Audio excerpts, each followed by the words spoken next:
19 minutos. Recordamos por las dudas los datos del tiempo. Está ahora en la ciudad de Buenos Aires, que está muy soleada. Sí, está lindo, pero fresquito todavía, 10 grados, 2 décimas la temperatura y una máxima prevista en 19 grados. Bueno, presentamos un repaso con algunos puntos de vista de los temas más salientes de esta mañana, comenzando con les recordamos, a las 4 de la tarde va a confluir en Plaza de Mayo estas clásicas marchas argentinas que reclaman cosas que no van a ocurrir, claro. Asunto que ocurre desde hace muchísimo tiempo. Recordamos, sí, que el Polo Obrero, hoy hablamos con su titular, es una división del Partido Obrero, así que claro, la marcha tiene mucho de económico y por supuesto mucho de político, ¿verdad? Bueno, se han conocido ayer las tasas de inflación de Estados Unidos y de Brasil, ambas altas, en Estados Unidos por ahí con un chiquito de desaceleración, y atención con una primer reacción del presidente Biden contra la inflación, ¿no? Ayer fue la primera vez que dijo esto es insoportable, ¿no? Absolutamente. Bueno, tardó en aceptar el punto, pero lo hizo ayer. La inflación anual en Estados Unidos 8,3%, con repito, un leve descenso después de 7 meses de aumento, pero muy mal la de Brasil. Así es. Digamos, la peor inflación de Brasil prácticamente en 20 años, con una tasa anualizada del 12,13%. Que es lo que en Argentina ocurre en un bimestre. Hoy se conocerá a las 4 de la tarde la inflación correspondiente al mes de abril. Habrá un debate si empieza con 6 o empieza con 5, claro, lo cual a nosotros nos resulta completamente intrascendente. Exactamente. ¿No? En 20 años el real pasó de 3 a 5. Claro. El peso pasó de 3 a 200. Exactamente. Bueno, y recordamos esta cuestión de del llamado crypto crash, que es un término que circula hace varios días en la prensa mundial, que explica lo que podría ocurrir de acuerdo a este experto llamado Peter Schiff, un experto que se ha caracterizado por oponerse a las inversiones en criptomonedas, que acaba de pronosticar que el Bitcoin está a punto de estrellarse, dijo estrellarse, es la palabra que él utilizó, por debajo de los $10.000. Un Bitcoin costaba como 66.000. Exactamente, ¿no? Marcelo, es decir, se está pinchando una gran burbuja. Eso es lo que se está viendo para algunos a nivel de los mercados mundiales, globales. Exactamente. Bueno, después tenemos una de las herramientas antiinflacionarias que había diseñado el gobierno argentino, acaba de colapsar, que es el fideicomiso para abaratar el precio del trigo, o mejor dicho, para abaratar el precio del pan, cosa que por supuesto no ocurrió. Las crónicas de esta mañana dan cuenta de que la idea que tuvieron el secretario Feletti y fue anunciada por el presidente Fernández no prosperó. Lógico, porque la incidencia del trigo en el precio del pan es mínimo, bastante menos de lo que se dice. Exactamente. Bueno, así que no hay más fideicomiso de trigo y el precio del pan seguirá obviamente subiendo.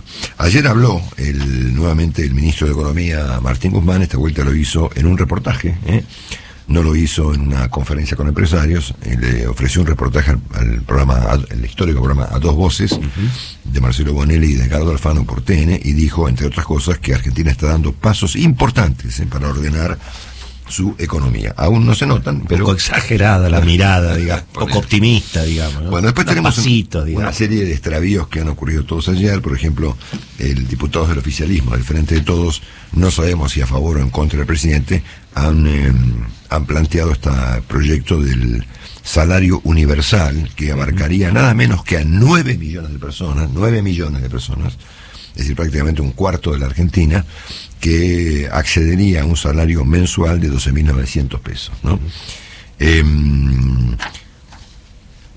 Locura, ¿no? Claro, pero locura. Ojo que en ese acto político en el Congreso no solamente estaban los dirigentes piqueteros, había gente del peronismo renovador, estaba gente del movimiento Evita, había gente de la CTA, ya que había algún peso político importante, digamos. Cuando se discuten todos disparates, bueno, hay disparates por doquier. Ayer hubo otro protagonizado por Juan Grabois, que se presentó en el Senado de la Nación para exigirle al bloque del kirchnerismo que acelere la captura de los llamados dólares fugados, para pagarle con los dólares fugados al Fondo Monetario Internacional.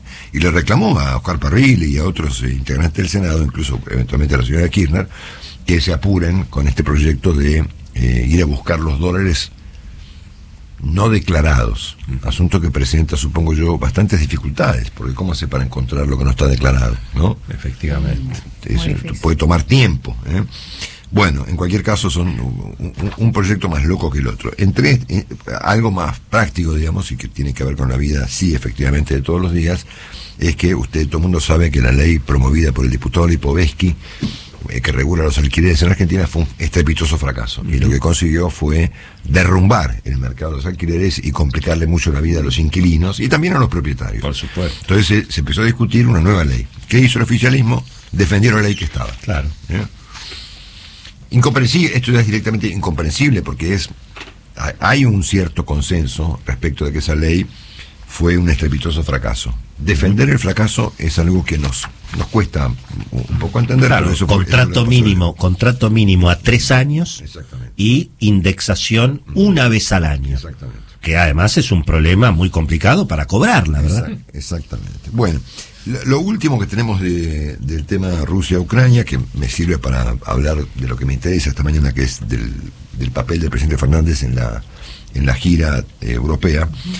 Lo primero es esta foto que comentábamos temprano con Juan Dillon, donde se especula que el señor Putin está enfermo de vuelta, ¿no? Una foto que lo muestra rodeado de los excombatientes rusos de la Segunda Guerra Mundial, y donde él aparece con lo que parece ser una frazada sobre sus piernas, ¿no? Y con la cara visiblemente hinchada. Esto ha generado otra vez una serie de especulaciones respecto de que Putin no estaría bien de salud. Mientras estos debates ocurren, ciertamente Rusia se ha apoderado, de manera muy desprolija, pero apoderado al fin, de gran parte del este de Ucrania, y los ataques sobre la ya destruida ciudad de Mariupol continúan, ¿no? Ahora son aviones, tanques y artillería de modo simultáneo contra una sola ciudad, que es parte obviamente de esta zona del Donbass. Y el puente terrestre hacia Moldavia, que intenta por estas horas incluir en el operativo para Rusia. Está bastante claro que lo que estamos viendo es un avance ruso por el Mar Negro hacia Moldavia. Hacia Moldavia, que está al lado de Rumania, ¿no? De hecho, ayer comenzaron a disparar misiles sobre silos de cereales, ¿no? Correcto, en el plan Hambruna también, ¿no? No solamente el derrumbe energético, sino también el derrumbe de exportación de cereales. Sí, las crónicas de guerra dan cuenta de que los tipos mandan un dron, detecta el dron donde está el silo, que contiene por supuesto alimentos, y ahí le tira el misil al silo. Bueno, por lo tanto lo que estamos viendo es un indefectible avance ruso hacia otro país, que ya no es Ucrania, sino que es Moldavia. La ONU finalmente ha dicho ayer que el número de muertos civiles en Ucrania es mucho mayor al que se ha contabilizado, ¿no? Y todos los días aparecen, obviamente, destapan algo y hay 50 muertos, ¿no? Bueno, creo que el número de muertos confirmados es 3.400 del lado de los ucranianos, pero yo comparto con la ONU que el número parece un número muy bajo si miramos las imágenes. Es un número que no se condice con las imágenes que vemos en las redes sociales y en las páginas de internet. Y finalmente un repaso de la gira del presidente por Europa. No sé a qué hora es la cita con Macron. Pero mañana. Hoy no sé cuál es el ya está en París. Y a mí me parece acá que es muy interesante lo que está ocurriendo, porque cuando nosotros miramos las noticias y los comentarios y los portales de internet, encontramos, creo que algún nivel de malentendido, ¿no? Porque nos concentramos mucho en aspectos secundarios de las cosas que estamos escuchando, y esa concentración, vamos a poner divertida en el plano de los aspectos secundarios, nos impide ver lo dramático de las cosas que están diciendo tanto el presidente Fernández como la señora de Kirchner, ¿no? Ayer, por ejemplo, el presidente cometió un blooper, ¿no? Frente al canciller alemán Olaf Scholz, ¿no? Una periodista hizo una pregunta o dos preguntas y Alberto Fernández entendió que la pregunta dirigida a Olaf Scholz era para él, y entonces se confundió. Bueno, la verdad, una cuestión relevante, muy secundaria, tan secundaria como algunos comentarios de señora Kirchner sobre el presidente Fernández, luego de haber dicho en una universidad que ella adhería al modelo chino y que repudiaba el formato republicano de gobierno. Yo entiendo que es mucho más entretenido discutir cómo estaba vestida la señora Kirchner, ¿no? Pero ese debate sobre la vestimenta finalmente termina invisibilizando, para usar un término muy de moda, moderno, las cosas muy graves que dijo la señora Kirchner en su discurso del viernes pasado, cuando dijo que el modelo de ella era China, esto es capitalismo con autocracia, y que las instituciones republicanas eran anacrónicas, ¿no? Lo propio ocurrió ayer con el presidente Fernández, porque todo el mundo se entretuvo con el blooper, ¿no? Bueno, el blooper, yo que sé, un blooper. Biden hace bloopers peores, ¿no?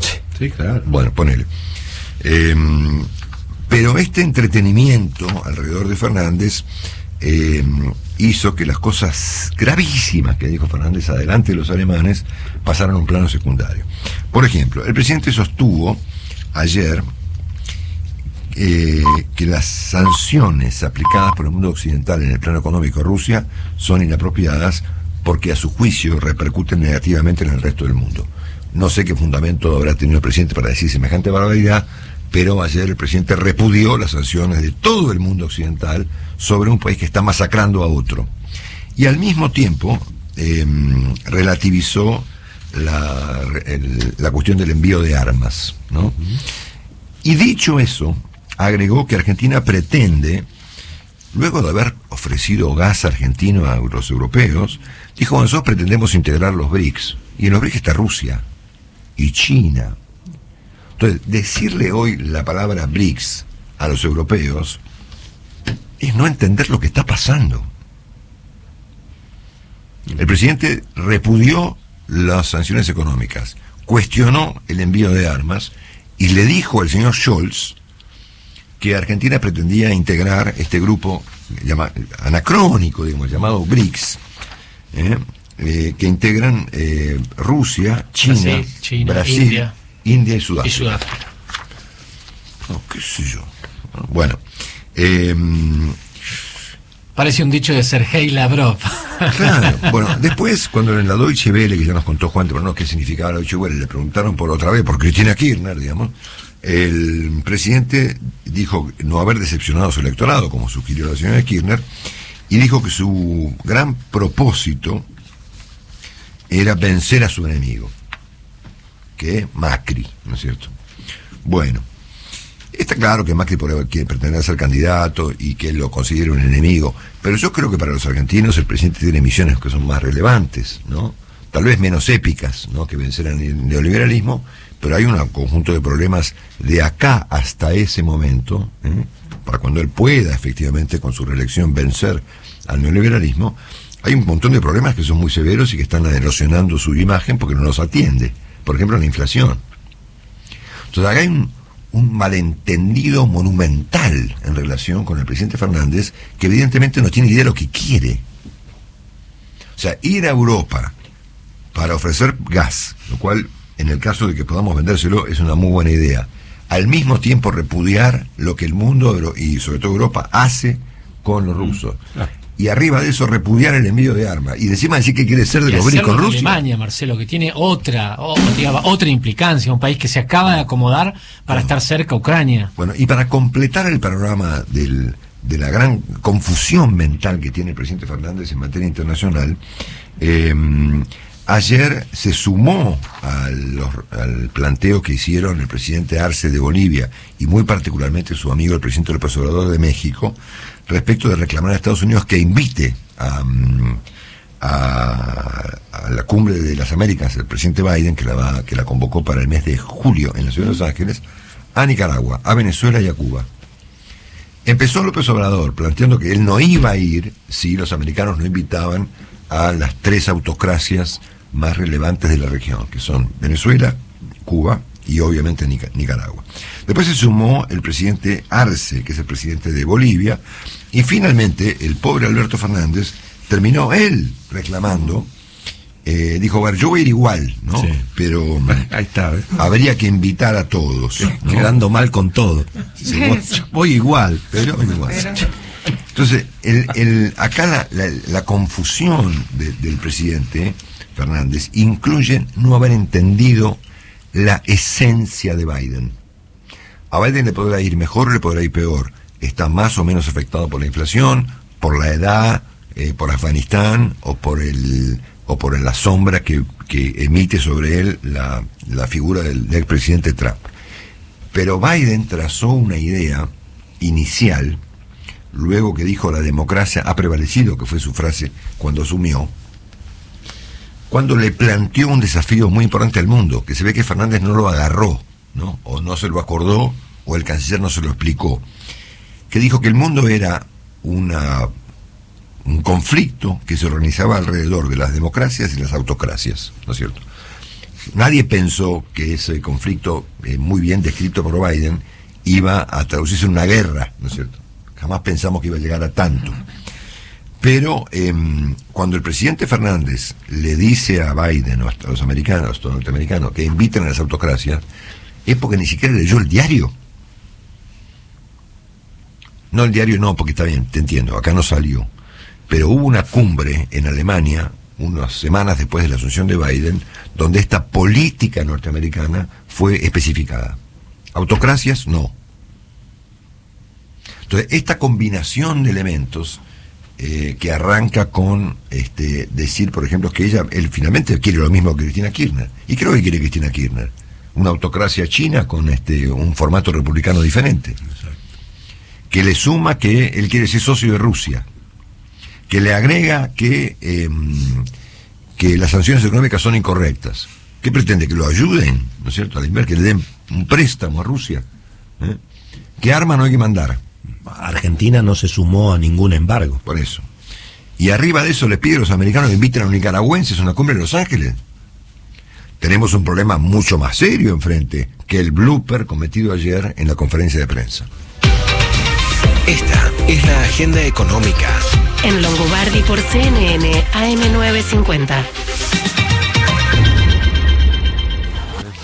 Bueno, muy bien, muchas gracias, Marcelo. Estamos en una mañana otra vez muy inestable para los mercados financieros internacionales, que están en un verdadero terremoto, sobre todo las bolsas mundiales y ni hablar las criptomonedas. A esta hora estamos viendo otra vez caídas en las principales criptomonedas. El Bitcoin a $28.500, está cayendo 10%, el Ethereum casi 21%, y lo que fue tremendo ayer y en estos últimos 5 días fue la caída de una criptomoneda que parecía atada al dólar, la llamada Terra, que valía $65 y hoy vale 6 centavos, de 65 a 0,06. Wow. ¿Cuál es esa? Esa es la Terra, ahí directamente se perdió todo fulminante, ¿no? Bueno, y por supuesto, una situación extraña, porque vos fijate que a pesar de este terremoto mundial contra las bolsas, contra los activos de riesgo, sin embargo, las materias primas, y particularmente lo que produce Argentina, sigue muy firme. Claro, eso tiene que ver, desde luego, con el ataque de Rusia a Ucrania. El petróleo es cierto que está cediendo un poquito a esta hora, está cayendo casi 1,5%, pero de todas maneras, $106 el Brent, 104 el WTI, es decir, valores muy firmes para el petróleo y también muy firmes para los granos. Esto, por supuesto, tiene que ver sobre todo con el ataque a Odessa y a los principales puertos granarios allí en Ucrania. Eso en alguna medida, Marcelo, está conteniendo el derrumbe en Argentina. De hecho, si nosotros vemos lo que está pasando en el mercado de cambios, la verdad que Argentina más que salvó la ropa. Es cierto, ayer el blue subió un poquito en la calle, en lugar de 202 pesos había que pagar 205, pero los dólares financieros, donde se mueve la plata en blanco y donde se mueve la plata de los grandes inversores, de las grandes empresas, siguió mostrando bastante estabilidad. 207, 208 el dólar bolsa, hasta 209 el contado con liquidación. Sí es cierto, y esto es una luz amarilla que está muy encendida en este mes de mayo, que es que el Banco Central, a pesar de ser el mes de la fiesta de la soja, que es mayo, no está, digamos, recuperando reservas. Mucha gente hace foco en que esto complica obviamente el acuerdo con el fondo y puede generar algún problema en la revisión de las metas, porque efectivamente Argentina tiene que recomponer reservas. Ahora, como siempre decimos, con el fondo o sin el fondo, los que estamos mirando cuántas reservas recompone el Banco Central con este delirio del cepo cambiario, no es el Fondo Monetario, los argentinos somos los que estamos mirando, claro, qué es lo que pasa todos los días. Ayer, de hecho, 20 millones abajo porque por supuesto, ya lo hemos dicho 40 veces, los importadores se tiran en palomita y cuantos más dólares a 120 pesos le puedan sacar al Banco Central, mejor. De hecho, hoy va a haber una reunión de las automotrices con el presidente del Banco Central, porque el sector automotor está prácticamente paralizado por la falta de insumos.